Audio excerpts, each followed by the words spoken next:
భయపడాల్సిన అవసరం లేదు. 7 నెలల్లో మనం అద్భుతమైన పరిపాలన చేసాం. వాళ్ళలాగా మనం అబద్ధాలు చెప్పాలి. మనం బ్రహ్మాండంగా ఇచ్చే మాట ప్రకారం పెన్షన్ ఇస్తాము.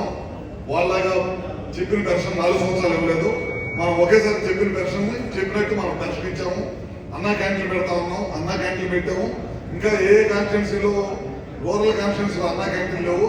వాటి మీద కూడా వర్క్ చేస్తున్నారు. వాటిలో కూడా ఇంకా 60-70 కాన్స్టిట్యున్సీలో అన్నా క్యాంటీన్ పెట్టడానికి మళ్ళీ సిద్ధంగా ఉన్నారు. మనం చెప్పిన ప్రతి ఇంటికి కూడా 3 గ్యాస్ ఇస్తామని చెప్పాము. అది కూడా ఆ కార్యక్రమం కూడా అమలు చేస్తాం. బ్రహ్మాండంగా చేస్తా ఉన్నాం.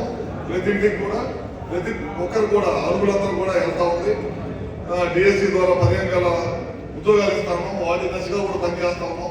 ప్రైవేటు ఇన్వెస్టర్స్ మన రాష్ట్రం తీసుకురావడంలో మన ప్రభుత్వం కానీ కేంద్ర ప్రభుత్వంతో మాట్లాడి చాలా పెద్ద ఎత్తున తీసుకొచ్చే కార్యక్రమాలు చేస్తా ఉన్నాం.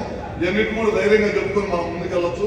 ఏమాత్రం కూడా మనం భయపడాల్సిన అవసరం కూడా ఖచ్చితంగా ఈ గెలుపు మనకు అవసరం.